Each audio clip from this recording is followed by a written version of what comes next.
So I just wanted to share that with you guys. And again, for everybody who's expressed concern or been asking about it, I do appreciate all of you guys asking. Bottom line is we are good and perfectly fine, and it's just a healing process right now. I want to share a little bit from the conference, and I'm going to encourage you guys, take a little bit of notes here. This isn't going to be anything crazy heavy duty, but it is worth being aware of. One of the speakers was a guy named Damian Scott, and this guy's been absolutely killing it for several years, and he's been steadily rising from a average producer to an above average producer. In the past 2 consecutive years, he's been an outstanding high-level producer. He's in a very unique territory as a district manager where he's in a college town, right? Where during the school year, a lot of the students that come in are not from the area. They go away to this college, just like several of you guys went away to a college.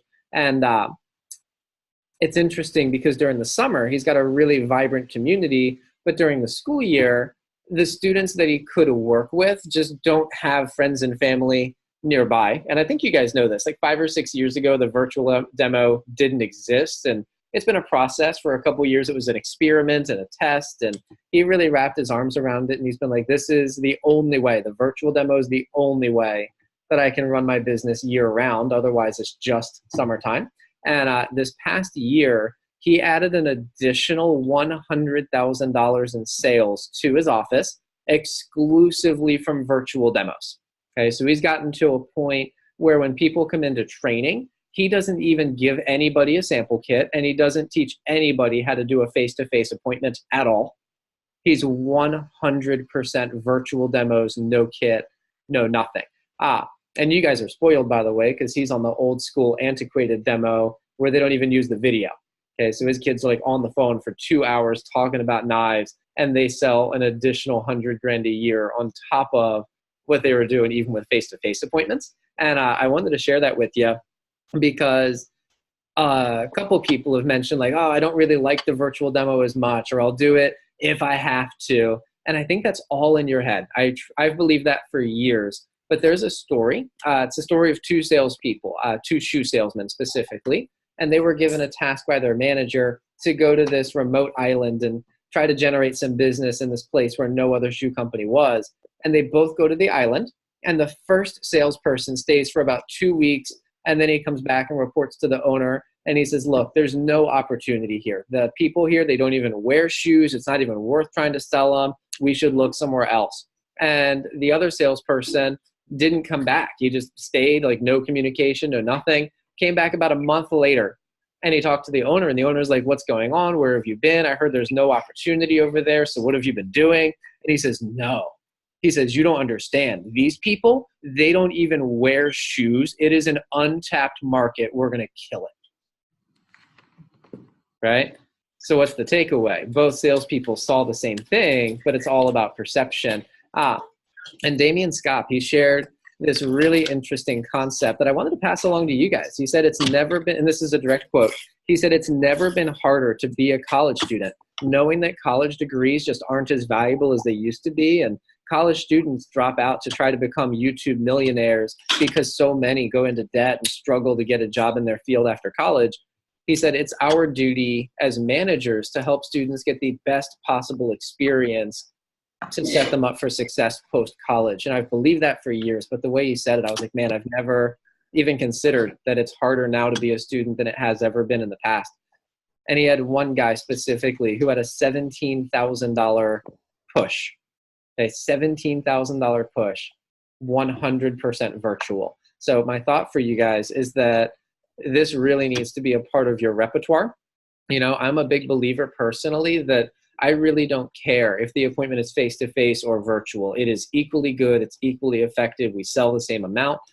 We have some people that do 100% virtuals. In fact, I just added a guy to the team 2 weeks ago who doesn't live within 3 hours of any Vector office. So he's doing only virtuals. Charlie Graney is a good example of someone who lived really far away, did almost entirely virtuals getting started.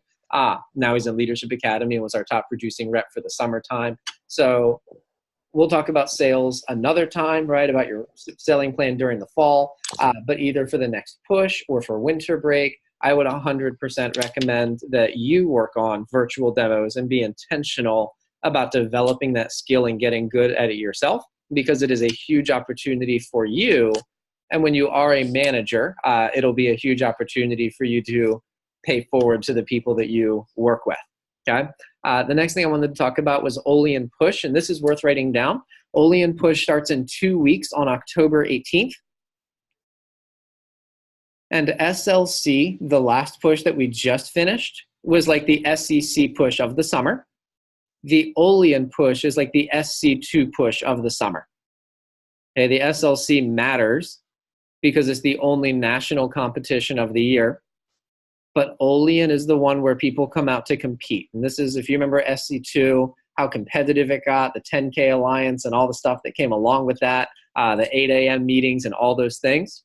The Olean Push is that competitive. For this one, number one, the trophies are friggin' fire. I need to confirm, but I believe they're giving away limited edition K-bar knives that you cannot buy, not Cutco, and limited edition that are engraved. I've got one of those in my office for anybody who's seen it. And you also get to give your sales report not just in front of our local area, but in front of the owners of the company, the CEO and the chairman of the board, as well as all of the division managers. So this one's really competitive. And then I was talking to Carissa about this the other day, but one thing that some of you guys already know, some of you probably don't, in the winter break, we have a major sales contest. And this is a chance for Leadership Academy candidates in particular. Number one, to come home from school, make a ton of money in a very short period of time, hit a couple promotions, maximize your income. It also is a chance for you to get involved in the office at a higher level and basically treat my office as if it was your branch office, right? And take your leadership training to a higher level. And one of the cool perks is that we have a trip, and we always plan the trip to be during Super Bowl weekend. And we go somewhere when it's like nasty here, like early February in Maryland is just the worst. It's icy and gross. And we always go somewhere that is incredibly warm. Okay. Now in the past, I don't know where we're going. They actually announce it in Olean, and I don't know what they're going to do. Here's what I do know is that right now, the region has a mission to visit the top 10 travel destinations in America. We've already been to Miami. We've already been to Las Vegas. We just went to Hollywood. Kayla and Kevin won that one over the summertime. We've been to New Orleans already. So we might pick a city in America, okay? In the past, though, we've also gone international. We've done the Bahamas. We've done the Dominican Republic. We've done Jamaica. We've done Mexico, all kinds of places. What I do know is that it will be very warm, very warm. I do know that you're going to blow up your Instagram or your Snapchat or whatever you use and post all these pictures on the beach, and your friends are going to be like shivering and wearing multiple layers. Like, what the hell, right? And you'll be like, oh yeah, this is free, right? And it's a VIP experience. Kevin can vouch for that. He just had his first one and was like, as soon as Nick walked in the office, the first thing they're talking about is California, right? So the trip is amazing. But one of the cool things is that depending on how much you sell for the Olean Push, you can win credit towards the winter break trip now. Okay, so I don't know the numbers. I don't know the destination. They unveil that in Olean. But what I do know is that if you sell $1,500 for this push, you're already at $1,000 towards the winter break trip when they announce it. Does that make sense? Right? If you sell $2,500 for this push, you're at $2,000. And if you sell $4,000 for this push, you're at $2,000 just going in, okay? And in DC Metro, in this office in particular, we have a history of our management candidates dominating these trips, okay? We bring people every single year and accrue, and the more credit you can get, the easier it is. So one thing I just want to encourage you, especially when we do our next laser call, is I want you to analyze your activity, your actions during the SLC push. Okay, I know that nobody was happy with their push, but I want to make sure that you're intentional about the story that you're telling yourself. Okay, I've already talked to a couple of people who were like, oh, well, the SLC push didn't work out, so I guess I just can't do it. And I think that's a terrible way to look at it, right? What you should really be looking at is how many phone calls did I actually make? By the way, I want you to write this down because these are questions I'm going to ask you, and I want you to have the numbers when we do our call. But how many phone calls did you actually make for the SLC push? And then you have to ask yourself, was that enough to hit the target that I wanted to hit? Right? To go with that, how many appointments did you actually schedule? And how many did you actually complete during the SLC push? And again, you have to ask yourself, was that enough to be able to hit the target I set for myself? I know there's a couple of you that were like, hey, I really can't do demos right now, but I'm going to send emails. And I talked to one person, I won't say their name, but they were like, oh yeah, I sent out emails and nobody responded. And I said, how many emails did you send? And the answer was 3. Right? And I just wanted to laugh and be like, well, is that enough to get you the result that you wanted? Right? So my question, and again, I'll talk to you guys about this one-on-one when we talk, but is it more about that you need to change your goals, or is it just more about you need to change your actions? Right? And I would imagine for most people, it's the second one, but you don't know until you know the numbers, right? And just so you guys are aware, there's no quota for the Olean push, but it is a big opportunity. And I would encourage you guys to get as much credit as humanly possible to make it as easy as possible to go somewhere tropical, courtesy of Uncle Vector for free, right? So I would encourage you guys to have that as part of your plan. And again, it starts next Friday, October 18th. And it goes for essentially 3 weekends. So even if you're only doing demos on the weekend, right? Weekends, you have 3 full weekends to make it happen. And John Tevis, by the way, he won't be joining us this year because he's in Japan and he's not going to fly across the world for this one. He's been to Olean 4 times already. But he had, for the past, I think, 4 years in a row, he's found a way to do a virtual demo in the car, right? So he can't even watch the video. He has no Wi-Fi, but he does the virtual demo in the car. And he sold a Homemaker +8.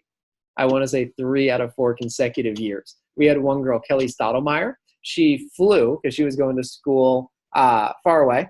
So she flew to Olean, and she just brought her blue book with her. No video, no nothing, brought the blue book and sold a Homemaker +8 on the woman who sat next to her in the airplane. All right, so there's lots of ways to skin the cat. I would encourage you guys just to think about what you want to get done. And then again, just what do we need to do? The last thing I want to share from SLC is a really fun one called Vector Train. Okay, this is one that it's been a running. My original manager, Jeff Gamboa, he mentioned it in a message 3 years ago. And then last year he talked about it, and this year he talked about it. And I'm just going to share with you just a couple of thoughts that I thought were really inspiring and motivating when I heard him talk about it. But he said, vector training, it's not about knives. It's not about entrepreneurship. It's not about business. Vector training is life training. And it wasn't a waste of time if you learned something. He says, vector trained, when I think about what that means, it means encountering adversity and looking for the gift. All right? Vector trained means absolutely no regrets. Vector trained means positivity in every scenario.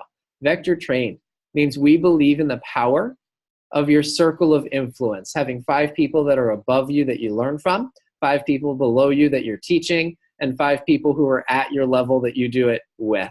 Vector trained means we believe in creating 5-star graduates. Vector trains mean we believe in empathy, to hear first and to seek to understand before being understood. Vector trained means that we believe that choosing a harder path makes you a better individual. Vector trained means we believe in using a planner and time management, right, Brandon? Vector trained means we believe in feeding our mind and the power of knowledge. Vector trained means we believe in we don't need more motivation, we need more commitment, and we need to make a decision. Vector trained means we believe in being self-aware. Vector trained means we believe the grass is greener where you water it. Vector trained means we believe in signature experience like going to Hollywood and winter break trip. Vector trained means we believe in awards and trophies. And I want you guys to think about this. He asked us 3 questions. I wrote down my answers. I want to give you guys a second to actually do this. So here's the question. I've got 2 of them for you. The first one is, what do I have in my arsenal that I'm proud of? My strengths that I know that I can run with. And he asked us to pick 3. So I got mine. I'm going to ask you guys to pick yours. What are your 3 strengths in your arsenal that you're proud of that you know you can run with?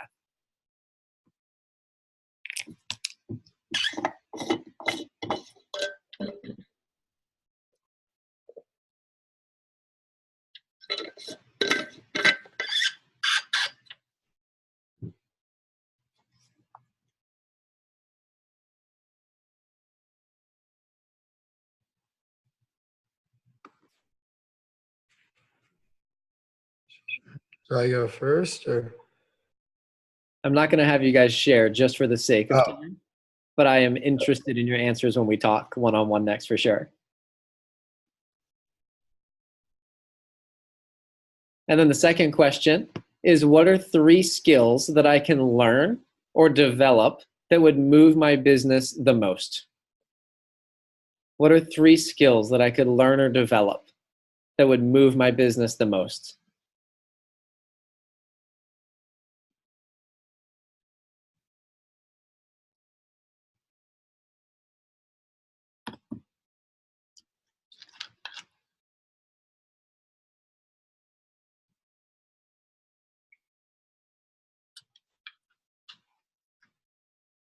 And again, I've got my three for each. So if you're interested in my answers, ask me and I'll be happy to share them with you.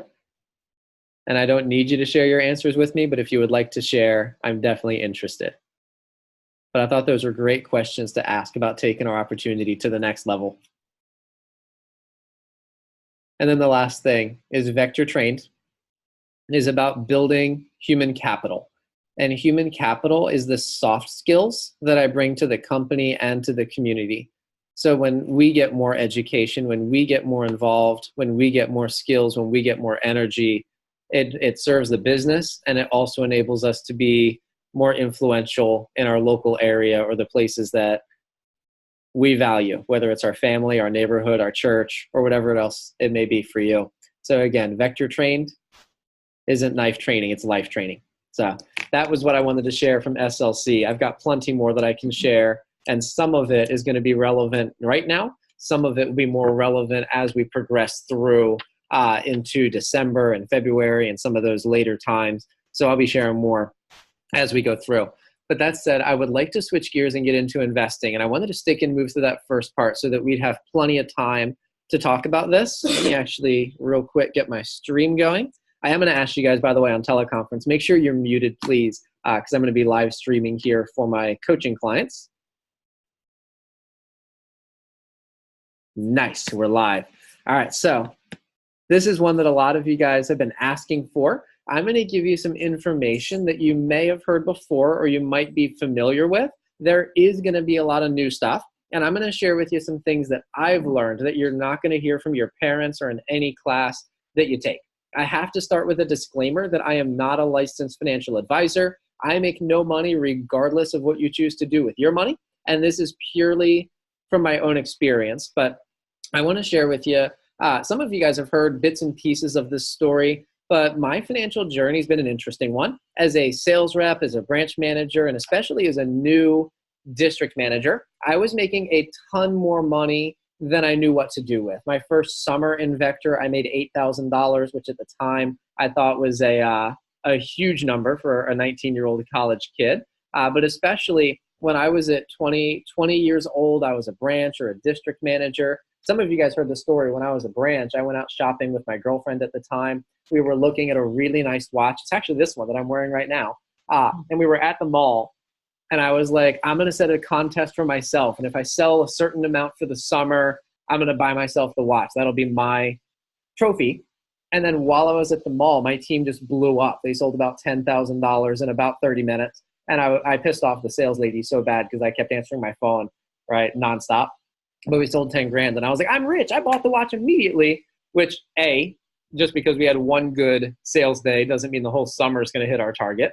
B, I kind of deprived myself of the thing I was going to fight for all summer, right? So I shortchanged myself on that one. And then when I was 22 years old, I got one paycheck as a district manager for $17,000, one check. And all these various times, I was making huge amounts of money. I also, by the way, some of you guys know this, but my parents passed away when I was 3 years old. I was a trust fund baby. So when I turned 25, I had an inheritance that came in for $250,000. Some of you guys have heard that, some of you haven't.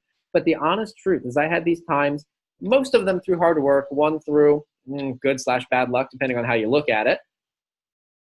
Anyway, I'll leave that alone. But I had these times when I was young, getting large chunks of money in one shot.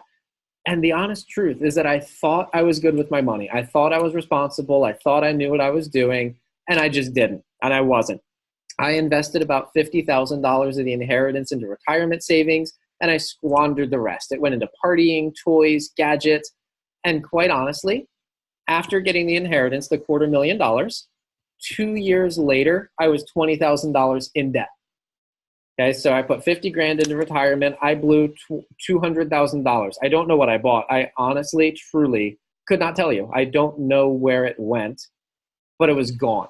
And I was at a point, and this is back in the business when we had a full team of receptionists, and I was paying out $2,000 to $3,000 a week in receptionist bills, and I literally couldn't write my receptionist paychecks. And I remember that. It was a very dramatic. That was my big fall from grace. It was a miserable time, but it was part of my journey. And I tell you that to kind of lay the foundation for where my journey started, right? So I got to a point where I actually quit Vector for 2 years. I think almost all of you know that at this point. I got 2 different jobs where I was working 40 to 50 plus hours a week, and I was barely making enough to pay the bills. And when my wife and I got married, we didn't have a wedding. We went to a courthouse, right? There were 3 people at the wedding. There were 2 of us, and then there was a justice of the peace. That was our marriage. We took a couple selfies outside the courthouse, and we didn't have a honeymoon. We went to a chain restaurant, had dinner with her family, and then the next day we were back at work again. That was all we could afford at that time. When I came back to Vector, by the way, I came back as a sales rep, not as a district manager. I went through Leadership Academy again, got re-promoted to my district manager position, but I won the winter break trip. And at that time, the winter break trip was to the Bahamas. It was 4 days and 3 nights. Vector paid for everything. And my wife and I, my newly married bride, we agreed that that would be our honeymoon. So we treated that trip as a honeymoon. But anyway, so that was where I began, right? I came back to Vector, and I did the same thing I've been telling you guys. So we talked 2 weeks ago. And the method, if you're taking notes, this would be like the thing, right? All of this is connected to earn, store, invest, right? We talked in week 1, 2 weeks ago about increasing your income, earning more so that you have more money to be able to grow. We talked last week about storing your money, not spending everything you make, keeping some to invest back into making your income grow. And then this week, we're going to be talking about where to invest. But I did exactly that. So I started living what I've been teaching you guys. So I came back to Vector as a sales rep. I made a really good amount of money. Quite frankly, I was at 50% commission, and I was doing 15 appointments a week completed, and I was selling 2,000 a week. So you can do the math on that. And I was able to pay my bills, but we didn't increase our standard of living. We didn't buy a nicer place to live. We didn't buy a fancy new car. We didn't buy any new iPads or computers. All of the money that was more than what I'd been making at my salary jobs went into storage, right? And in 3 months as a sales rep, I saved $10,000 that I used to open up my district office. And I was putting that into an opportunity where I could make more money. My first 4 months open as a district manager, I paid all my bills, and now I was paying my district bills and my personal bills. So my expenses were higher, but I was also banking. Okay, so we were able to max out a couple of investments that I'll talk about in a few minutes here. We had the ability to save some cash savings. We maxed out an emergency fund. And then at the end of it, I had $13,000 left over that I didn't know what to do with, right? I told you guys last week, tell your money where it's going to go before you have it. And we talked about that, right? So I had an additional 13 grand, and I was like, I don't know what to do with this. So I took that 13 grand and I invested it in increasing my income. I bought more advertising. I spent money on a couple extra things that would make me money. And then we talked about you guys having Leadership Academy savings. I do the same thing. I have 2% of my income all year round get put into, it's basically the same thing as Leadership Academy savings. I'm not technically in Leadership Academy at this point, but it's that. And then in the summer, I increase it dramatically because that's our on season. And I was able to save. I've now got over $20,000 just sitting in my Leadership Academy savings, which is my storage, right? And I use that money to grow my money. And then we let Vector pay for all of our luxuries. This might be a good one to write down, by the way, for the Vector people. We let Vector pay for our luxuries. I told you guys last week, my wife and I, we live on about $35,000 a year. I make a lot more than that, but we only use that much to fund our life. But we let Vector in the past couple of years buy us 2 new 40 plus inch flat screen HD smart TVs. Right? We let Vector buy us a surround sound speaker system for our house. That's really freaking wild. It's kind of better than a movie theater. But Vector bought it. Right? We have the BMW bonus, which we haven't used. I've got about 20 grand saved from that alone. And we travel 2 to 3 times a year. And when we spend money, we don't buy toys. The Tesla is the only exception. And I've told you guys that's not a good business decision. It's not an investment. It is a toy. But we also waited to buy the Tesla until we had enough cash that I could have bought 3 of them. Right? We're not going into debt over that thing. As much as I'm excited to have it, and I really do enjoy it, and I'm excited to show it off to you guys on Saturday. But the only real thing that we spend money on is experiences. Okay, so you guys, some of you know this. Vector, especially if you're a branch or a district, we have 3 major travel opportunities every year. They are all contests. You have to sell a certain amount to win them. So we always just kind of expect that we're going to win at least 2, probably 3. But we've been able to take at least 1 international trip every single year since I've been back in Vector. The next one, by the way, most of you guys heard about, we're going to Paris. I'm really pumped for that. We need a crew to go to Paris. We're going to take over the Louvre. We're going to check out some French wine. I think you can drink that over there when you're like 12 or something. I don't know the answer, but I think you guys can drink it too. It's a good time, right? The only time we've left the country and paid for it was going to Malaysia. And that's my wife's home country. Went over for 2 weeks, and we did a Chinese wedding for her side of the family, and that was really cool. Fun experience. I can show you some fun pictures, by the way. I dressed up like a traditional Chinese dude. It was awesome. There was 1 year the company was going to Costa Rica, and my wife and I were just starting to try to get pregnant. I guess she was trying to get pregnant, and it was during the Zika scare that some of you guys are probably familiar with. But we decided that we shouldn't go to Costa Rica. And the company was really good. Instead, they could have said, well, hey, there's no cash value if you don't go to Costa Rica. That's up to you. But instead they said, hey, we'll give you all the money that you were going to spend on Costa Rica, but you have to use it for a trip. Right? So we went to Alaska, figured there's no mosquitoes there. And we spent a week and a half in Alaska, which was wild. I want to move there now. And then we went to Las Vegas. We went to the 10X conference for Grant Cardone, and we extended it. We stayed a couple extra days on the front, couple extra days on the back, and got to really experience Vegas. And that was my first time ever going there. So we spend money on experiences, not toys. Vector pays for the toys. And then almost all of our additional money goes into increasing our income. I started an online coaching business this year. We're investing about $10,000 each into conferences and outside events to put ourselves in a position to meet people and expand and elevate our circle of influence. And we also invest in education, whether it's coaching or training or books. I just want to share with you, right, where we've come.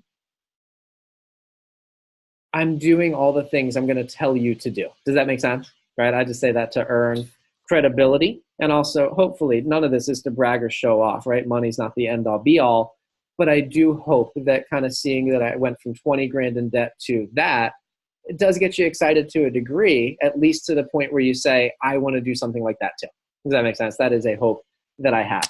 I will tell you, my one money regret is buying a house. And some of you guys have heard me talk about that before. But at the time, I thought it was a good idea. Lots of people we care about recommended it. My wife wanted one. And I will never buy another one. That's done. Some of you guys heard me talk about that at a couple events over the summer. And if you want more information on that, it's a different conversation. But here's what we're not doing. We're not using debt in any way. No car loans, no student loans, no credit cards. We got this from Dave Ramsey, and you guys will be exposed to this at some point in Leadership Academy. But he says, if you don't have the cash, you can't afford it, right? And we really took that to heart. We got rid of all the credit cards. And that's the bottom line, right? If you don't have the cash, you just can't afford it. There's no, oh, well, I'll put on the credit card now and pay it off when. If there's a when, you can't afford it, all right? But again, I just want to share with you that I've done some things really right. I've also done some things really wrong, and everything I'm sharing is from my own experience. So let's go ahead and dig in. I will tell you, I thought about making some slides or some visuals or a handout for this one, and I decided against it. but that does mean you're going to have to take a lot more notes because of it. So you're welcome for that, I suppose. But there's three classes of investments I want to talk about is short-term, mid-term, and long-term. And then we're also going to talk a little bit about speculation. And then at the end, I'll share with you the secret, rather controversial thing that you will not hear from any of your family, you will not hear in any class, but I think it's worth sharing. Okay, so I'm going to start with short-term investments. Number one is savings accounts. A savings account's real simple. You go to the bank or you go to a credit union and you tell them savings account. Those things typically earn less than 2% interest, which means for every $100 that you have saved, you're getting $2 or less per year. Okay?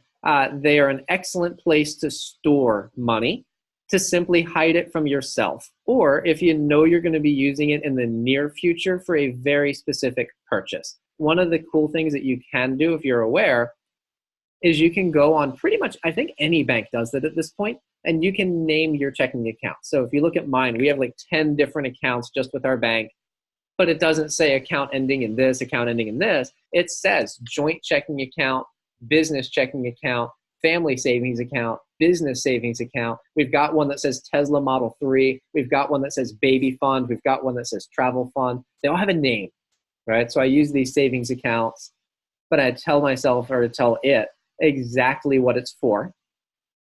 But this is only good if you're going to be using the money in the short term.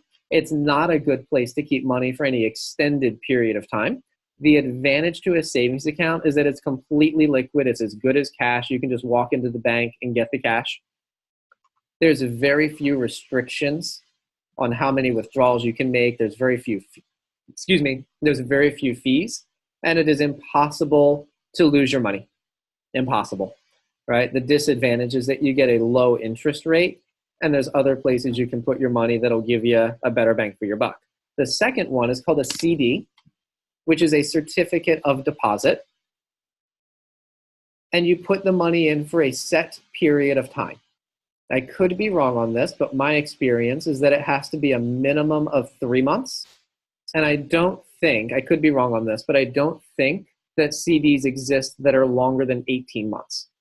Okay, could be wrong, but 3 to 18 months I think is pretty normal. They right now typically get you between 1 and 3% interest. And if you take the money out early, there's a very large penalty. Okay, there's a very large penalty. So if you say, I'm going to take a 16-month CD and you take it out after 6 months, oh, you're going to pay the piper for that one. Okay, so they're very good for saving for a specific purchase. In fact, when we ordered the Tesla, we pre-ordered it before they even started making it. So we knew it was going to be about 2 years before we got the car. So I just got a long-term CD, and I was like, I'm not really interested in the money, the interest necessarily. I'll take it, don't get me wrong. But it wasn't about trying to grow my money. It was like, hey, let's just put it in a safe place where it'll be there. And then when the CD, that's called maturing, when it runs out of time, right? When it matures, we'll take the money and use it to buy a car. So we ended up doing that.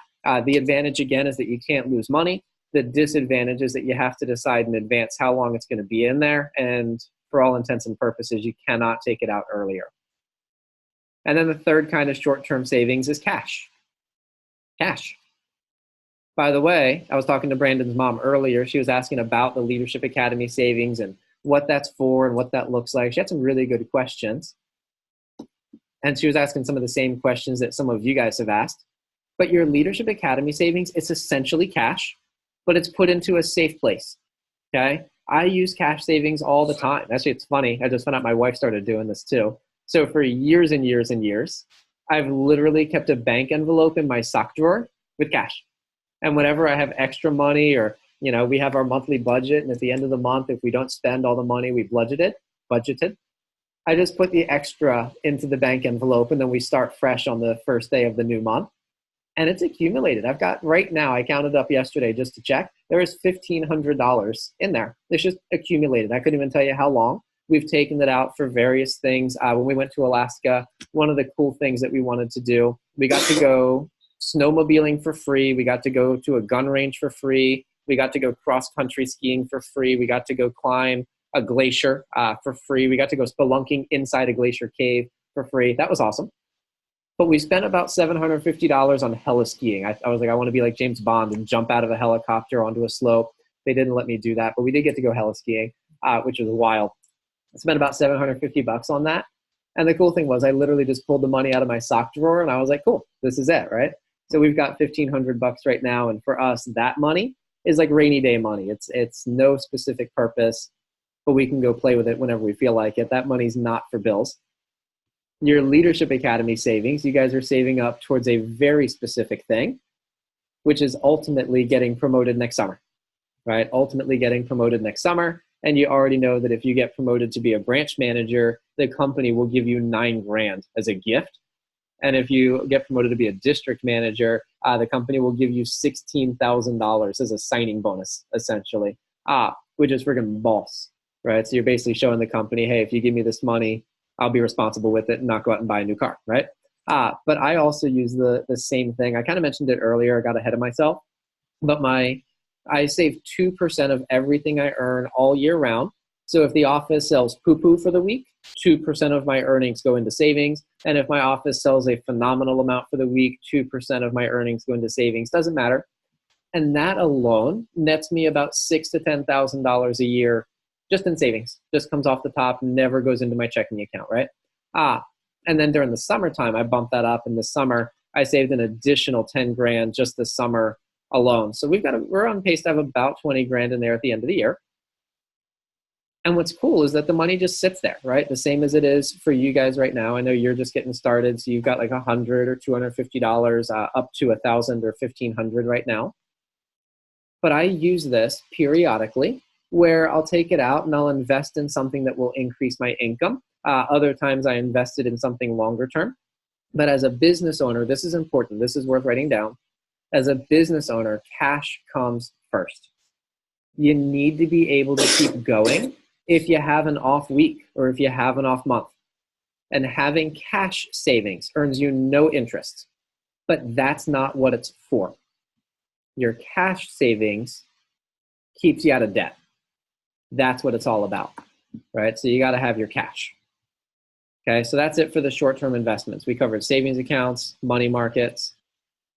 We didn't cover money markets. I'm about to cover money markets. We covered savings accounts, CDs, and cash. For medium-term investments, we're going to talk about money markets and savings bonds. Now, a money market is basically a glorified checking account, or like a hybrid, really, between a checking and a savings. They get you about 2% interest, so a little more than a checking account. The money's totally liquid. You cannot lose money. But one of the rules, I think it depends on the bank, but pretty much all the banks I've looked at, they give you 6 times per month that you can take money out. And if you take out money more than 6 times, then you get a large fee and they close your money market account. Okay? So it's not for like your everyday purchases. It's not for your checking. It is a savings.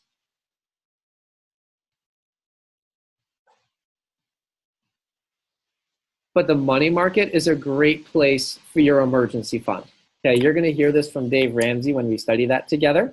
But what he recommends for your emergency fund is get $1,000 in there ASAP.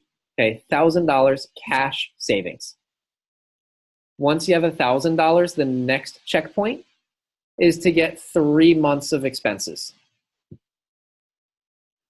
3 months of expenses, meaning if you pay your own cell phone bill, if you pay your own car payment, if you pay for your own food, depending on where you are in your life, if you're paying your rent or a mortgage, right, all those things, that if you lost your job today, that you could live for 3 months without changing anything about how you live your life. Does that make sense? And then once you have 3 months of savings, then you get it to 6 months. Now, some people think it's silly to not really earn interest. Okay, by the way, we've had $24,000 in an emergency fund for about 13 years now. It gets about 2% interest. It's a pittance. And I've had people tell me like, oh, if you invested that, you could make 10% interest. It's not for that. Okay, this is not my growth pot. This is my security pot. And I want to have it in a spot where, A, I can get the money anytime. I could literally walk down to the bank at 9 a.m. tomorrow and withdraw the full $24,000. Okay, number two is you cannot lose money. If I'm counting on this for emergencies, what if the stock market goes down, right? And then I don't have 6 months of money. So we actually did this once the Tesla CD matured and it was getting closer to when I could buy the car. I didn't want to invest in a CD because I didn't know exactly when. Tesla was unique. They let you order on a rolling basis. So we really didn't know when our ticket in the lottery to be able to order the car was going to come up. So I didn't want to commit to a CD for another 3 or 6 months. So we just did the money market so it could be cash and we could withdraw it on the day we got the phone call, right? So we used it for that and we use it for our emergency funds. The second one that's medium term is savings bonds. Okay, they're called treasury bonds, savings bonds. Sometimes they're just called bonds. Typically, you buy a bond for anywhere from 5 to 10 years, and they run opposite to the stock market. Meaning, if the stock market's going up, savings bonds are going down. But if the stock market's going down, savings bonds are going up. You cannot lose money. So the interest varies, and it's usually very low. But if you invest $100, you will not get back less than $100. Does that make sense? So a lot of times for people, if they're heavily invested in the stock market, things take a crash or a dive, and they go, ooh, let me move all that money into bonds because it's safe, and then I'll go back into stocks when it's on the way up again. You guys get that, right? Generally speaking, they are really low interest. Like I'll tell you, even now when I was born, some of you guys might have this too, but when I was born, my godfather got me a couple savings bonds. I think they're like $400 in total. But I'm 30 something now and I still can't get to these things for another 5 or 6 or 7 years, right? No, he bought super long-term ones for sure, but generally they're a good gift. Generally they're good if you're just uncertain of what's going to happen in the next few years, or if you're near retirement and you just want to live on the interest without risking your principal. But overall, they're not a good saving vehicle for increasing your money. They're not going to grow enough to really retire on. Does that make sense? Right? So I put those in the midterm, just depending on how many years you do. And then for long term, this is the one that you guys hear the most about. This is the one that for most of you guys, you're most curious about. And I'm excited to share this stuff with you. Okay, so in terms of long term, I put the stock market under long-term investments. Now, it doesn't have to be. There are some people that literally buy stocks, and they're called day traders, where they're literally trading out their stocks every day or every other day. But that's not an investment. That's speculation. We'll get to that in a minute. Okay, when I talk about stocks, I'm talking about picking individual stocks. You're like, ooh, I really like Apple. I'm investing in Apple. Or I really like Tesla. I'm investing in Tesla. Or I really like, my brother bought Wendy's. He loves Wendy's, so he just bought stock in Wendy's because he's an idiot. Buying individual stocks, don't tell him I said that. Also, I need to make sure he's not on my Facebook. We'll get to that later. Anyway, you can pick individual stocks. It is very risky to do that. Okay, it's really common. What a lot of people do is they buy a stock because you like the company, but that is no indicator of how the stock's going to do, right? No indicator. Even right now, I'm in the Tesla forum, and I see so many people like, oh, I love my Tesla. I'm buying Tesla stock. I'm like, you're an idiot, right? You don't even know. And Tesla right now is kind of risky, right? Wonderful car, a little bit risky as an investment. So there's 33,000 people that I'm publicly telling them they're idiots in the Tesla forum. Or a lot of times you get recommendations of, oh, this stock is rising rapidly, right? And they'll tell you like, oh man, like right now, the big one is Bitcoin, right? Where they're like, oh, it's going up so much, you got to get in now. And then you guys, if you follow it, you saw what happened to Bitcoin. That is what will happen 100% of the time. And then a lot of times people try to fool you because they're like, oh, if you bought Apple back in the 80s, it'd be worth $1 billion now. Or if you bought Amazon, right? So this one's the next hot thing. Get in now. Don't do it. Don't do it. If you're just picking individual stocks, it is risky. If it goes up rapidly, it will 100% of the time go down rapidly. There's no way that you're going to time it perfectly. And again, Bitcoin, you saw so many people who are like Bitcoin millionaires, and then no one talks about Bitcoin right now. They all got very quiet. You guys noticed that, right? So a lot of people get caught up in it. Oh, by the way, if you're trading rapidly, This is something you should know. This is worth writing down. First off, when you buy a stock, you can either get what's called load or no load. Load or no load. Load means that when you buy the stock, you pay a fee off the top. And generally that fee is a percentage of how much you buy. And generally speaking, it's a commission to your advisor. So if you went to the bank or if you called a guy or a girl, woman, I suppose, and they told you, hey, you should buy this stock and you do it, they get a commission. Or if you're buying on a website like E-Trade or whatever, it's a commission to the person who owns that website, right? You also pay a fee when you sell it, by the way, and they get a second commission then. So the people that trade every day, they're getting the buy fee and the sell fee, and they love you. Don't be the person they love, right? And then a no-load fund means there's no fee when you buy it, but the fee is higher when you sell it. At the end of the day, you're going to be paying for the service no matter what. It's just a matter of whether you want to pay upfront or pay when you take the money out. But what I was going to tell you is that a lot of people get caught up in trading rapidly. Like, oh, I'm going to monitor the stock and this one's going up, so I'll buy it now and then I'll sell it here and then I'll buy this one. And they don't even realize, because usually it's like microtransactions in video games. The money's small, right? Generally small, but man, it adds up. And I've seen people lose thousands and thousands of dollars in just a couple short months from doing this. So they drive themselves bankrupt because they're trying to cash in on the next big thing, right? That's not investing, that is speculating.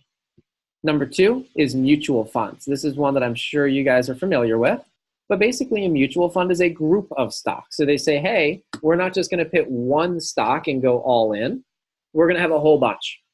And depending on where you look at these, there are some that focus on only American companies. In fact, there's an entire company called American Funds, and that's literally all it is. Right? There's some where it's international funds, and they're looking at emerging markets, which is basically companies that are rapidly industrializing. There's some that do real estate or whatever. They'll pick something. I even saw one mutual fund that was entirely focused on quote unquote sinful products. They were buying tobacco companies, adult entertainment companies, and it was like, if it's sinful, that's what we invest in. Interesting.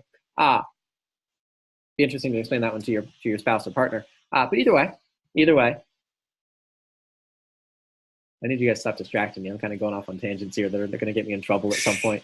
But either way, it's managed by an advisor. The advantage is that because you have a whole bunch of individual stocks lumped together as one thing, it's less turbulent than individual stocks. It's perceived as safer.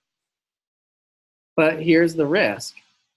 Is number one, mutual funds are very good at selling their products. They are very good at telling you how much money they've made and how they've gone up this many years, and they're very good. But the fact is that your principal is at risk. You can lose money, and I promise that if you keep money in a mutual fund for 5 years, you will lose money at a minimum one of those years. You could very well lose money 5 years. But you're going to gain money in some years, you're going to lose money in other years.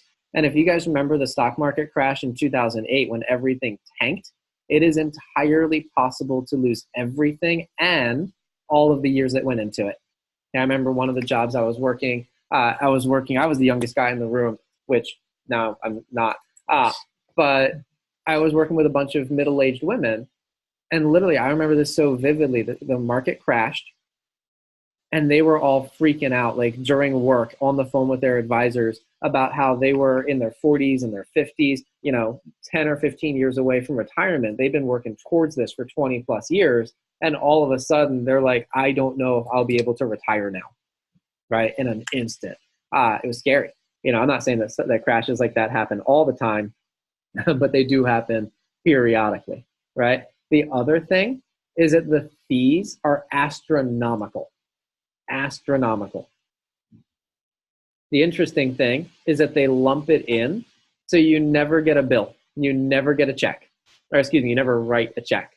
It just comes out automatically like, oh yeah, you made this much, we took this much out, not a big deal. Don't even worry about it. They're very good.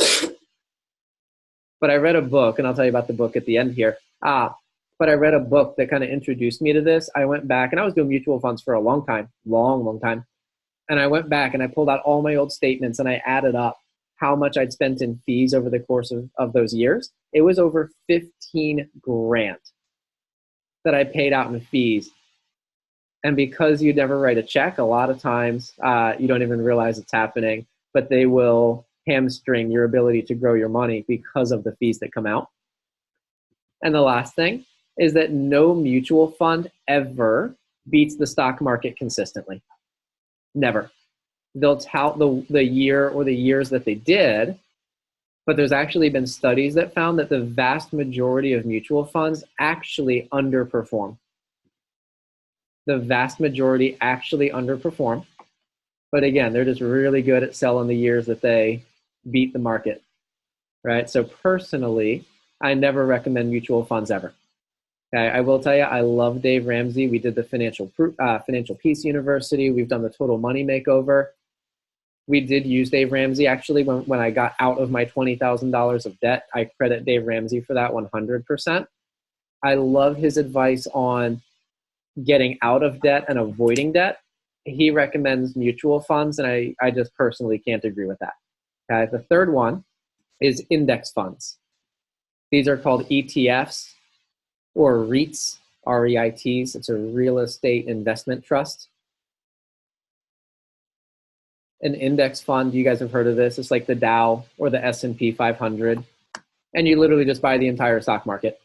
Okay, so a mutual fund is going to be like, oh, we'll have the sinful products or the American products or the emerging markets, whatever. Or index fund is like, we're just going to buy everything. We're going to buy all of the best companies. We're going to buy all of the worst companies, everything in between, the whole deal, right? You buy the big companies and the small companies, the startups and the ones that have been around for a century, everything. What's nice about them is that they are not actively managed, meaning there's not one person who's constantly trading. Oh, by the way, the fees for mutual funds, A, they're commissioned for your advisor, but B, he's doing the day trading thing that I told you not to do, right? Racking up the fees. The only difference is that A, he's racking up fees for you, not for themselves, and they're also taking a commission, so you're paying double. The index funds don't have an active manager. Okay, you buy the whole thing and it just sits. So usually the fees on this are less than 1%.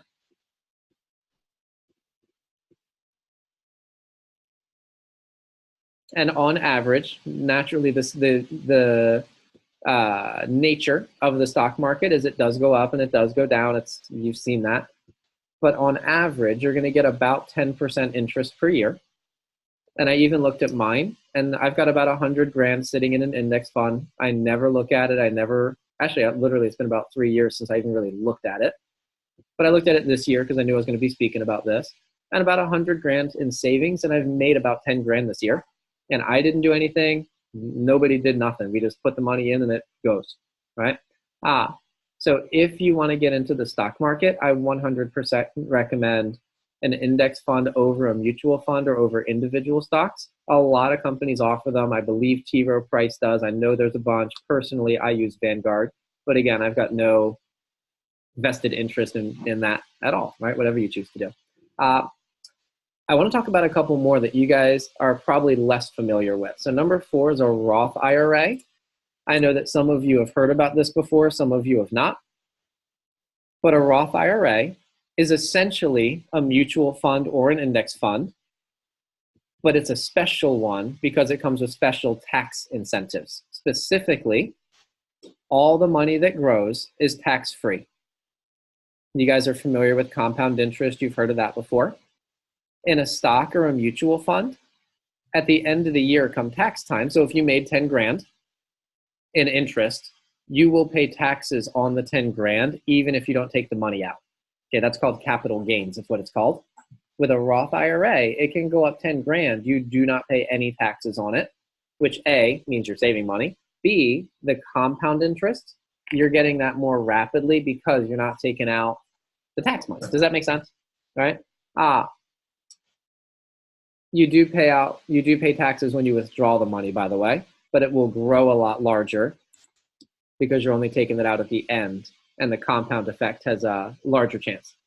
The rules change every year, but this year for 2018, You can only invest in a Roth IRA if you earned under $200,000 for the year. Okay, if you made more than $200,000 a year, you cannot invest in a Roth IRA. Okay. Also, if you're single, you can deposit $5,500 for the year. And if you're married, you can deposit $11,000. So you cannot put in any more than that. Okay. By the way, I have my Roth IRA set up as an index fund. So that one I mentioned earlier, the 100 grand, that's a Roth IRA. The only downside of a Roth IRA is that you can't take the money out until you're 59 and a half years old. 59.5 years old.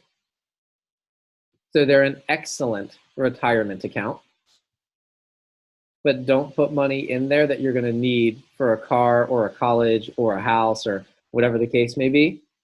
That money, once it's in, you can get it out, but you will pay out the effing wazoo, and it's not worth it, right? Once you put it in, you're not touching it till you're 59 and a half years old. Another one that I'm sure you guys are familiar with is a 401k. Again, a 401k, all it is a mutual fund. It's nothing special.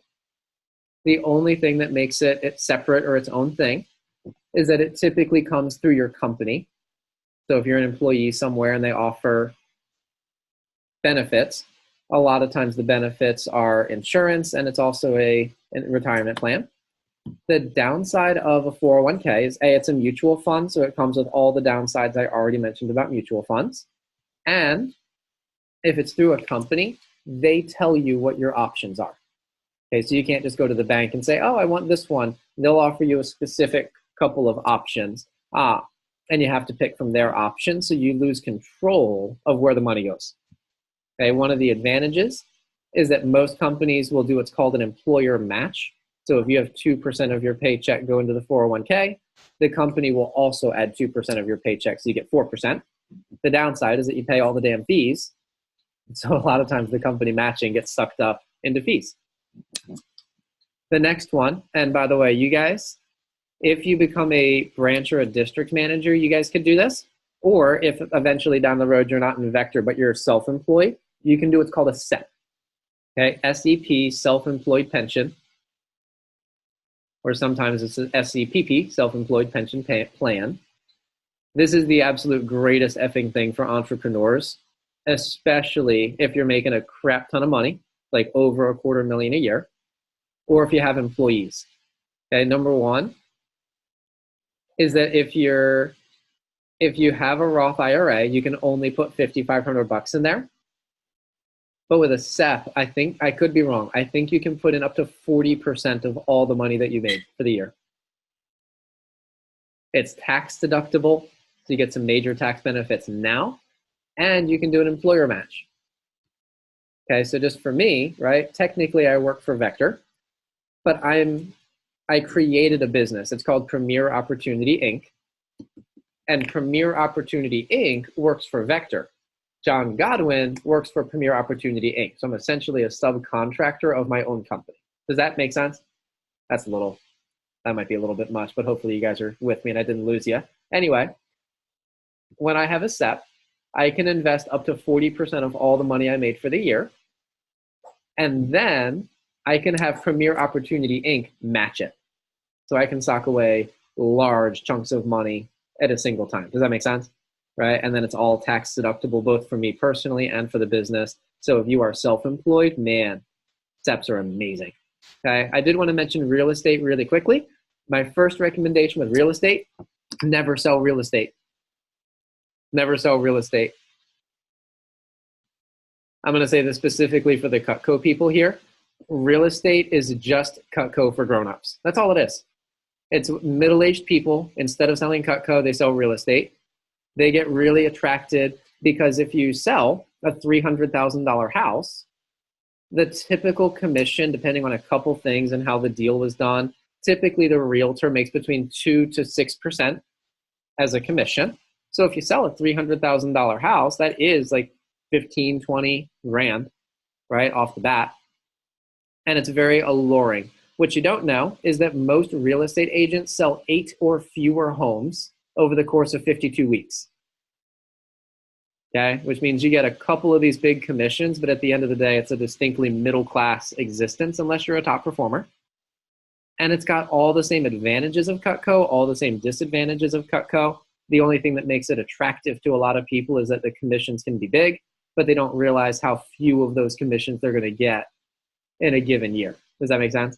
I had a guy who actually worked with me for several years, who left me to go sell private jets. And he was like, yeah, if I sell a jet, it's a multi-million-dollar airplane. I get my 1 or 2%, and it's like hundreds of thousands of dollars. And I was like, well, how many airplanes do you expect to sell in a year? And he's like, well, the first couple of years, like if I sell one, that's really good. And I'm like, okay, so you sell one, you get one big ass paycheck. What are you going to eat with for the other 51 weeks? Does that make sense? So real estate isn't that extreme, but it's in the same ballpark, right? In that job, it's really dependent on the economy, right? It is either a buyer's market or a seller's market. It will go up and down. It will flip-flop. And you're going to have feast or famine. There's no in between. Now, investing in real estate can be a great investment when you have lots of money. Okay, this is not the same as flipping houses. And Grant Cardone, you guys know that he's my business coach, and I've been working with him for 3 years now. But he is the largest real estate investor in the country. One thing he says, by the way, I'll tell you, you never want to have a quote unquote rental property that's 1 unit or 2 units. You don't want it. Okay. Number one, it's too at risk if you have one bad tenant, right? You have one bad tenant, it's overexposed, or if you just don't have a tenant in there, right? What Grant Cardone says, and I personally don't own any rental property yet, but that's on my list for next year. He says never own less than 16 doors.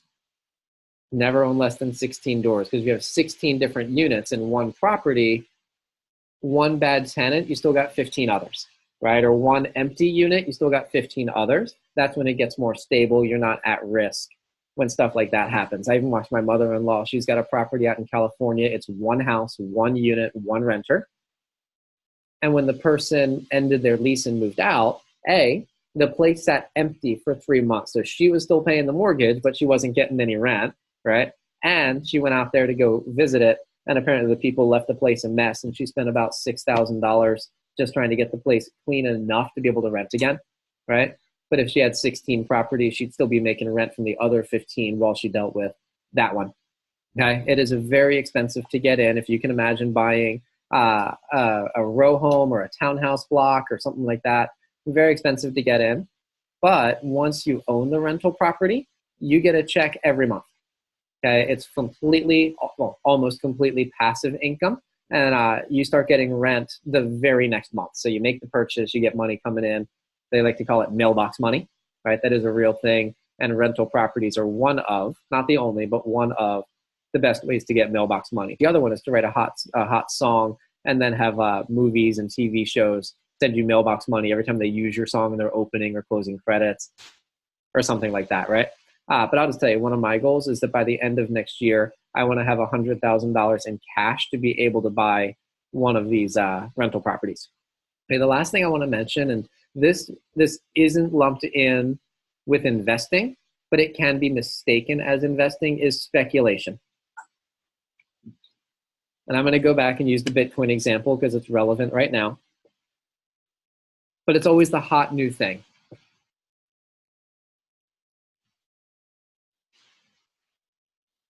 I'm blanking and couldn't even give you examples of what a hot new thing has been in the past that's been around. Bitcoin's the big one. But it's always sexy and always unstable. Generally, it rises very quickly. And you guys saw with Bitcoin, everyone was like freaking out, like, oh my God, you got to get in with Bitcoin. You got to get yours, right? I'm a millionaire. And then they crash very quickly. And after the crash, either it's going to stabilize and it'll go back to normal and it's not going to be this get rich quick gig anymore, or it'll go completely bankrupt and out of business and you lose everything you put in, right? It's the same thing as gambling. It's the same thing as going to Vegas and betting everything on the Black 13. It can be a lot of fun. And by the way, if you've got money that you can afford to lose and you're like, hey, I'm going to put it in here and see what happens, there's nothing wrong with that. But don't bet your nest egg, right? Don't be like, man, I need to buy a new car, so I'm going to bet it on black and then buy the car. Don't do it, right? Only speculate with money that you can afford to lose completely, right? So I'm going to wrap up here with my recommendation. And again, just to be clear, I'm not a financial advisor. I have no vested interest, financial or otherwise, in what you choose to do with your money. But after having made a ton of money, lost all my money, lived a distinctly middle-class lifestyle, and then made the money back again and started to build some wealth, this is just based on my personal experience, and it's also based on a bunch of books that I've read and millionaires that I've studied. So number one, my recommendation number one is earn and store as much as possible. And that's why I said the first two sections were the foundation for this, because the more money you earn and the more money you store, the sooner and the bigger you can do this. Number two, for the Vector Group, max out your Leadership Academy savings. It's a short-term investment. In fact, it's only 6.5 months away from using it. In 6.5 months, we're going to use that money to increase your income. And by May, having $2,000 to $3,000 to $5,000 in there is ideal. I had $10,000 when I opened up for the second time. But the more you have in there, we're going to use it to increase your income for the summer of 2019. And you will make more doing that than you would have made in interest doing something else. Does that make sense? Number three is get your emergency fund started. Get your $1,000 in there and then get to 6 months as soon as possible. And even if you're just starting by putting in $20 and then $20 and then $20, it doesn't have to be all at once, but get that thing up to $1,000. By the way, the interesting thing about having an emergency fund is that you stop having emergencies, right? And then number four, I recommend a Roth IRA highly. But, well, let me say this. I recommend a Roth IRA. I can't recommend it enough. And the sooner the better. The sooner the better. But you really can't afford to do a Roth IRA until you have the other stuff done first. Okay, you have to invest in increasing your income. You have to invest in your Leadership Academy savings. You have to invest in your emergency fund before you invest in the Roth IRA. And it is true that the younger you are and the sooner you start this, the more you take advantage of the compound interest. But you can't touch the money till you're 59 and a half. So if you don't have your Leadership Academy funded and if you don't have your emergency fund funded, you're overexposing yourself to risk now because you can't get the money out without paying for it, literally and figuratively. Does that make sense? Right? So I do strongly recommend it, but don't be in a rush to skip steps because you'll end up hamstringing yourself down the road. There you go. So here's my final thought on investing, and this is the one that's most controversial, but I thought you guys would be interested in hearing it. And this is the one that I'm most convicted in after studying this for several years, is that investing for retirement is a scam. I know, blew that one out of the water, right? But all the things that you see about compound interest take 40 plus years to achieve. And if anything goes wrong, like the stock market crash, you lose everything. So you trade all of your money when you're young to have it when you're old. And if you look at any of those models, they're so popular. They're so popular. Whereas like, oh, Bob started investing when he was 18 and he only invested this much and then he stopped when he turned 35 and he's a millionaire. And Sally started when she was 35 and she invested more money, but she's got less money, right? They love that.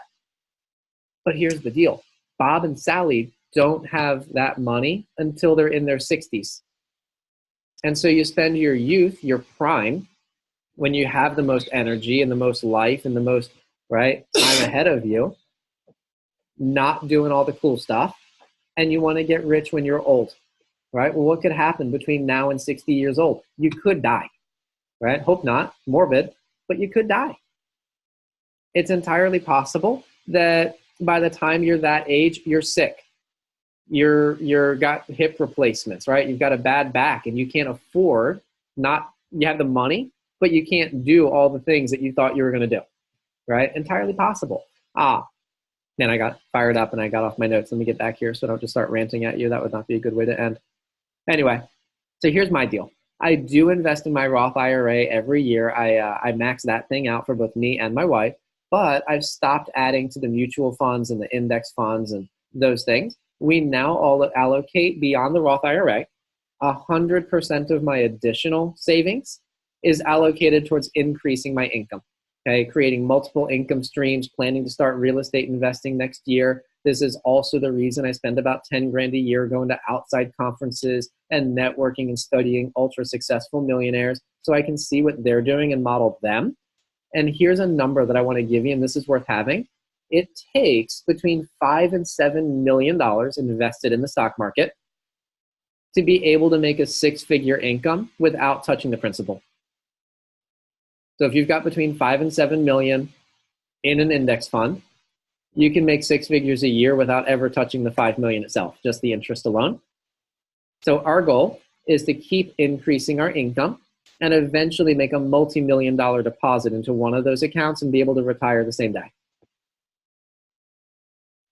I've got no intention to work until I'm 60, 65, 70 years old because I need the paycheck. I might work anyway because I want to work, but that's very different from needing the paycheck. And I have no intention of retiring and then coming out of retirement because I need the paycheck. Our goal is to have location freedom and eventually either move to Alaska or a foreign country. By the way, every single country that we visit, courtesy of Vector, we always ask ourselves, we tour, right? We visit, and we ask ourselves, would we want to live here? Right? Is this on the list to retire? Right now, by the way, Alaska, I know it sounds wild, but that is literally my number one place on my list. My second highest place is Italy, but not Rome. Found that out. We got a couple other places on the list, but those are number one and number two right now. But either way, right, to be able to find a foreign country to retire in and to be able to live on our interest, on our investments. And that's still 10 to 20 years away at this point, but that's our dream and we're actively working towards it. So let me conclude with this. I want to give you some continued learning. I hope this was valuable for you guys, by the way, and I hope you got some good stuff. If you're interested in learning more about the stock market, about index funds, about mutual funds, I recommend The Coffee House Investor. It's by Bill Schultes. I'll just tell you, I used to be very confused about investments in the stock market and all that stuff. And I remember, quite honestly, I used my lack of knowledge and lack of understanding as an excuse to not do anything. And I spoke actually to the senior vice president of Cutco, and I asked him about it, and he said, hey, I'm not a financial advisor, and I can't really tell you what to do, but he recommended this book. And this one, it's really easy to read. It's really down to earth. And this gave me a lot of clarity on the mutual funds and the stock market. So if you're interested in that and want to get more info beyond what I've shared, I recommend this guy. If you want to learn about multiple ways to increase your income or how to put yourself in the fast lane, I know one thing I keep harping on is that get rich quick doesn't exist, get rich quick is real, but get rich easy is not, right? I've said that multiple times now. The Millionaire Fast Lane. He talks about the 3 roadmaps to building wealth: the sidewalk, the slow lane, and the fast lane. He also shares specific methods to separate your time from your money, to be able to make money while you're sleeping, literally, and 5 proven methods to do it. Okay, I read this one 5 years ago, got me really excited and motivated, and I didn't take action on it for years. And that was my own damn fault. But then I was reintroduced to it, and as soon as I got reintroduced to the concept, I was like, oh my gosh, I blew 5 years, right? Came back to this guy. By the way, it's a brand new book because I had the audio and I bought the physical so I can dig into that guy. And then the last one is unscripted. If you want to learn where I got that $5 to $7 million number, if you want some practical, implementable steps to make it happen, unscripted. It's an incredibly actionable book. Meaning, I read the whole book through. You can see all the bookmarks I put in there, right? And then I'm now going back through it, and I'm reading a chapter and doing the chapter. Read the chapter, do the chapter, using this to build our egg, right? So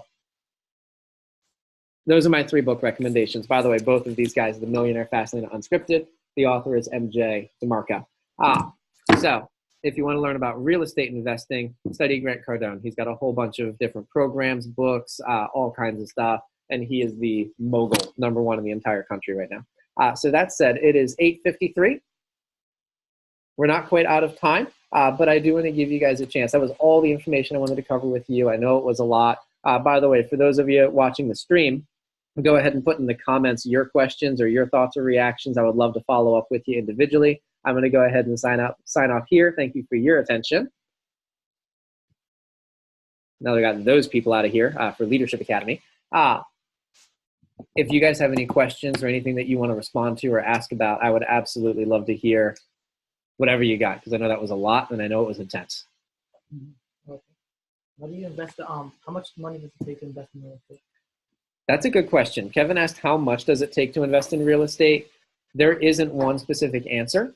You could look at buying a single family house or a townhouse. You could look at buying an entire block of houses, or you could buy an entire neighborhood.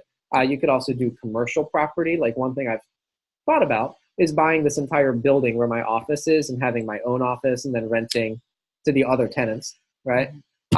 There's lots of ways to do it. Grant Cardone has a really interesting thing where he basically gets a whole bunch of people to buy in, and he's buying these like huge, massive, like 1,000+ unit apartment buildings, but you don't own the entire thing. You own a percentage of it. And then he distributes the income depending on what percentage you own. Interesting. I'm thinking about that, but I haven't committed to it yet. But either way, there's not one right or wrong answer. It really just takes research. I would recommend actually research the topic, actually study the topic. Don't just throw money into it, because it is possible to lose a crap ton of money investing in real estate. Make a ton, but can also lose a ton. So just make sure you're educated before you go into it. Okay. Yeah, my pleasure. Any other questions that you guys have? Or takeaways? I'd love to hear, like, if there was one specific thing that kind of resonated with you or got your attention, I'd love to hear about it.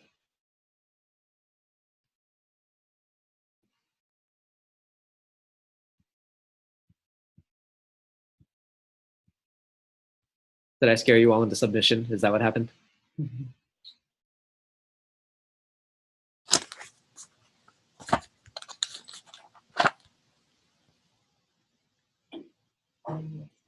Will, I can't tell if you're unmuted, so you can tell me. If so, I'd love to hear it. Yeah, I mean, one of the most interesting things was the investment for retirement is a scam, because that's something that I've always had the idea of starting as soon as I possibly can.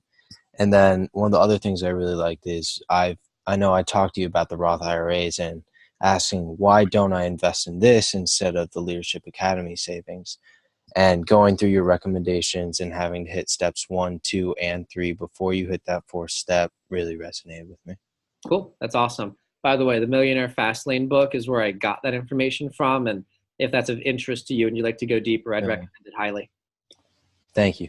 Yeah, man. Thank you. By the way, you were one of the people that was posing this question and led me to share it with the entire group. So I appreciate you asking the question for sure. Yeah, of course. Well, I'll tell you what, if you guys have any other questions, thoughts, comments, reactions, or if you're just like really offended by what I said and want to let me have it, I'm open to that too, by the way. If not, then I appreciate you guys. You're welcome to sign off. And then just FYI really quick, I don't have the final agenda for Saturday yet, but it looks like it's probably going to be in the Towson office again. It looks like it's probably going to be held at the same time again. As soon as I have the agenda finalized with the arrival time and all that, it'll be posted in the Leadership Academy group me. It'll be emailed to you. I'll probably text you as well. And then just a reminder for those of you, by the way, we have Madison who's going to actually physically be here for this one. So super excited to see you there. For the people that are doing it virtually, it'll be just like the last one. We'll send you the assignments and you can do that. However, I will have my Tesla in Towson, so you should come just for that. Not just for that, but just for that, right? Anyway, that's everything I got. If you want to stick around or have any questions, feel free. Otherwise, thank you guys, and I'll see you on Saturday. Good night, everyone.